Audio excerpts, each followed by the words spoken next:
right, guys, welcome to another election edition of Meet Victoria with Caleb Shaw, powered by ThriveFuel Digital Marketing. Do not forget, early voting dates are February 14th through the 25th, and election day is March 1st. I am joined by another candidate running right now, and so without further ado, my friend, if you wouldn't mind, please introduce yourself and let us know the office you're running for. My name is Jason Ohrt, and I'm running for the Office of County Commissioner of Precinct 2, Victoria County. So just kind of curious, what in the world made you wake up one day and say, you know what, I think I want to run for county commissioner here. I'm ready for everybody to start coming after me and be mad at me and all that good stuff that comes with an elected office. I got a lot of people ask me that question, quite frankly. I guess from what I've been hearing from people and what I saw myself, I feel that Victoria is stagnant. I feel it needs to grow, okay? There's different things you can do in order to generate that, but also too, I kept feeling that we need to have more accountability and more transparency with the taxpayers. And by doing that, you can also make sure that your tax dollars are spent wisely. And I just decided that I'm not going to gripe about it. I'm going to get up and I'm going to go do something about it, because with my business background, I feel that I could readily help affect change and be effective. So that's why I threw my hat in the ring. Got you. Well, what do you see as the role of a county commissioner? County commissioner controls naturally roads and bridges and law enforcement in the courts. Okay, it's a very important job, and those are very important aspects of it, because the sheriff's office and keeps us safe, and the courts make sure everybody's law is adjudicated properly. But also too, I think one of the aspects that could be affected by the county commissioner's court is to work with your partners, because even people that live in the city pay county taxes. So working with the city, seeing what the navigation district may need, because there's a lot of things going on there.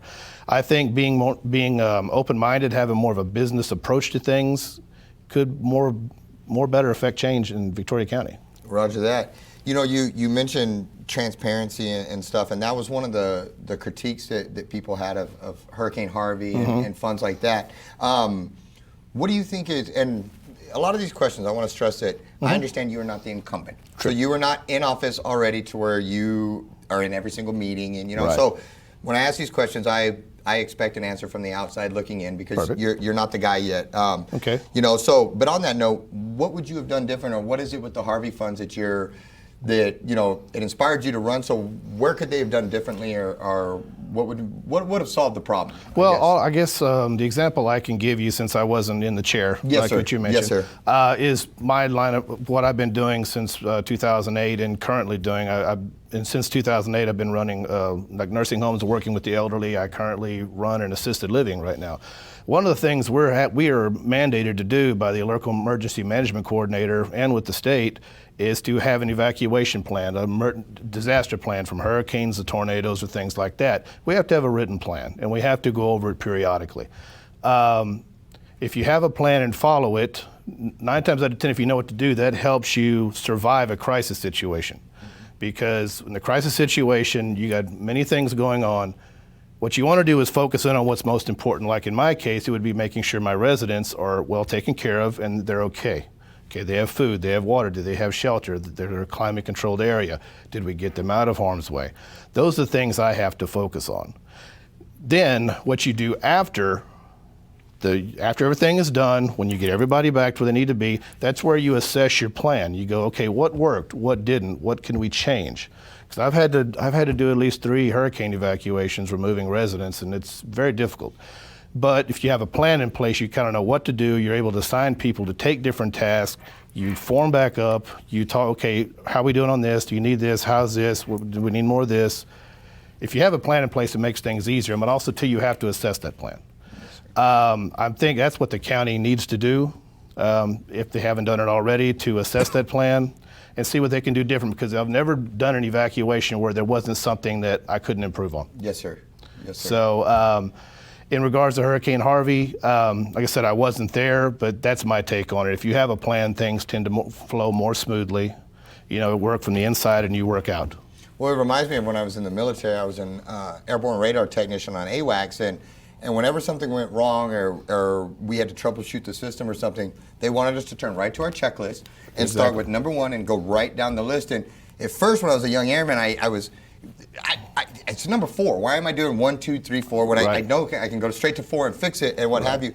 It's because of the stress induced and what you talked about when it's all chaos and when it's all, hey, go right back to the basics, just follow the directions, and just boil it down. You start inside and work out, like you said, your checklist 1, 2, 3, 4. Yes, sir. No, that's a great deal. So illegal border crossings right now at an all-time high. You know, we're seeing bailouts all the time. Law enforcement stretched, their budgets stretched, their manpower stretched. Right. And then we've got the Biden administration that, what are you talking about? We have no border issues here.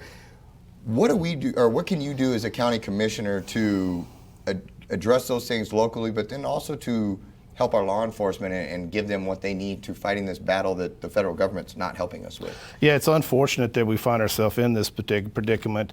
And if I was to get into office, naturally would be controlling the county. The main frontline force against illegal immigration, in my opinion, is going to be our law enforcement, but naturally from a county standpoint, it'd be the sheriff's office, because out where I live, out in Mission Valley, we always get reports from either Victoria or Goliad County about bailouts. It's happening more and more frequently, and then those themselves are dangerous, because when they bail out, they really don't care what they do if the vehicle runs off the road or if there's a tree. So it not only endangers themselves but endangers other people. Me, I would work very close with law enforcement, in my case being the sheriff's office, to make sure, what do you guys need? What can we help you with? Because I think that's the approach you need to take. Yes, I would, your county commissioner can do many things, but you also have to listen. Because the thing is, if you don't listen, you're not going to be able to affect the change on the problem. You're not going to be able to solve anything. So I would work with the sheriff's office. What do you guys need? Okay, do you need help with this and that? Do I need to make a couple of calls? Things like that. Asking the question and helping out. I mean, that's pretty much the extent, I think, of what I could do if I was to get in the chair. Yes, sir. No, it makes sense. Animal control. Mm-hmm. Animal control has been one of those things. I mean, going back the entire time I've lived in Victoria, it's kind of been the redheaded stepchild that causes issues. Well, I'm past, wanting to fight with everybody about it or anything like that, and so to the credit is there are conversations being had behind the scenes, and things are starting to move. But would you commit to, if elected, to your support to trying to fix these issues with animal control? I know my humble little opinion is a lot of it's an enforcement thing, because most communities have animal control underneath law enforcement, whereas here we have it underneath the health department. I don't say that as a criticism of David Gonzalez, because I think he's done a phenomenal job with the way he's handled this COVID stuff and all that. But as a health director, I feel he needs to have his focus there, and not on animal control. Right. And again, we've got these new laws going into effect, but you've kind of got the scarecrow thing where if you call animal control, because we just had an incident with a dog out, in the rain, all this stuff. Yeah. You call animal control, well, they're not under legal advice. They're not taking those calls right now, and they refer you to the police department. And then you call the police department, they refer you to the sheriff's office, and it's this kind of thing right here. I don't think that's because anybody is purposely like, hey, forget you guys, I'm not helping. Right. But we're just not all on the same page. And so without having to, me and you, solve the world's problems and animal control problems right here, would you commit to solving the problem? No, like, hey, let's, instead of another 10 years going by with this saying, if you get elected, let's all work together and get this fixed. No, I would definitely do that. I mean, the city has already done a workshop where they tried to figure out what's the best way to handle this. I've looked at other municipalities. You have some where it is folded up under, like the sheriff's office. You also have some where the sheriff's office designates a particular investigator to them.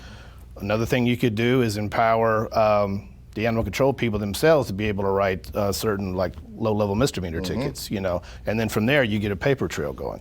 There's a bunch of different options, but naturally you want to have the help. You need the help of the public as well. Yes, sir. So that's where I think a workshop would be a good start to go. Okay, first of all, then once it. Let's say once I get elected, I'm more able to see, okay, can we fold this under the sheriff's office and see if it'll work, or can they do it? See the different options. Yes, sir. But I think it all starts with trying to go over these options to say what would work best for Victoria County. Right, and I'll be the first to admit, us animal rescue people, we can be a little bit crazy, and we get pretty passionate about the dog stuff, and so sometimes we step on our own feet when working with people. I mean, but you're passionate because when I've been walking neighborhoods, I mean, pretty by and large, every house I pretty much knock on has an animal in it. Yes, sir. So I mean, I could understand that. But I think it's going to take everybody, because it can't just be solved by the county. It's going to have a public and private approach to figure out what's the best way to get this accomplished. Good deal, works for me. One of the things that I'm kind of, I'll just lead with this so you know exactly where I'm coming from, is I think taxation is theft. I do not like it. They don't produce. Anyway, Right. I don't like taxes. Okay. But that being said, there's a system we live in. I get that. True.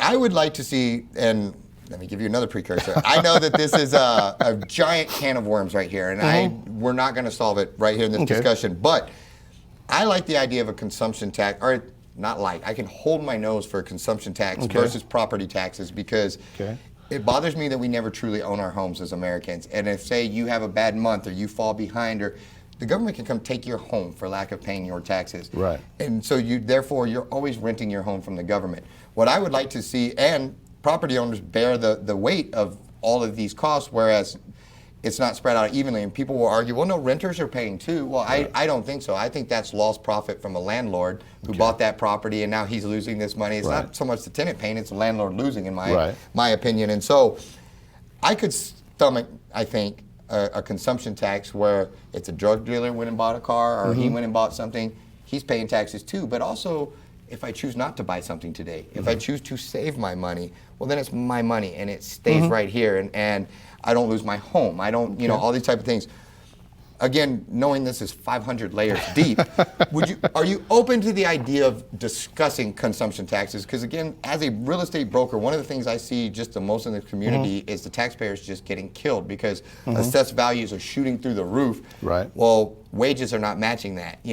Inflation is shooting through their living expenses are going up in every aspect, but their salaries aren't. Right. And so I've seen people lose their homes, and so I guess, are you open to the discussion? I'm not saying switch to it right now or anything like that, but to discuss it and figure out if it possibly is a better solution. Well, naturally, this would be a decision that'd be made in Austin, not here. Absolutely. Yeah, but I mean, I have, in all fairness, looked at both sides, because I think that's what you have to do.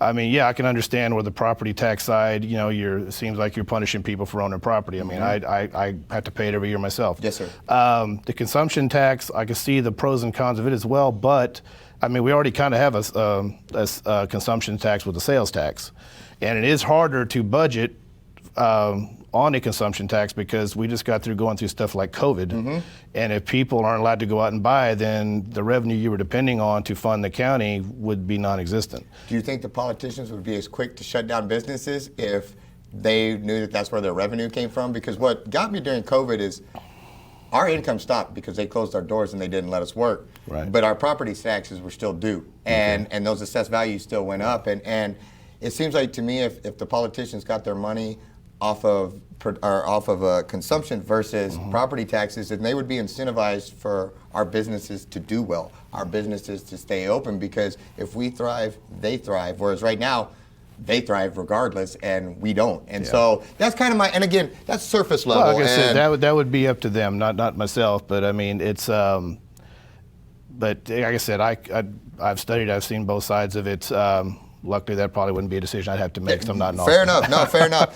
For those that want to follow your campaign, they want to reach out to you, they want to discuss things with you, how can they get in touch with you? They can reach me at electjasonohrt.com, or they can call me directly. I have my cell phone number, 361-648-4592. Good deal. In about 30 seconds, how's this been so far? Has it been what you thought? Are you more or less? Well, it's been interesting. I met a lot of great people. And regardless of what happens, I met a lot of great people, and I made a lot of good friends. So at the end of the day, I would take it to be a positive experience. It's eye-opening. Yeah, I can imagine. Because it's hectic and everything like that, but it's also, I think, rewarding in a sense that I've got to meet some new people. Outstanding. Well, thank you for your time. These things I tell every single candidate. I respect the fact that you're doing this. It's an intrusion into your life, into your world. You're like, hey, I want to help, and so everybody starts attacking, And, and so not everybody, but you get it. And so thank you. Thanks for the time away from your family. You got to come talk to weird people like me and do all this stuff. And so we're grateful to you for it. So guys, do not forget. Early voting is February 14th through the 25th. Election day is March 1st. Thank you so much for tuning in, and we will see you at the next one.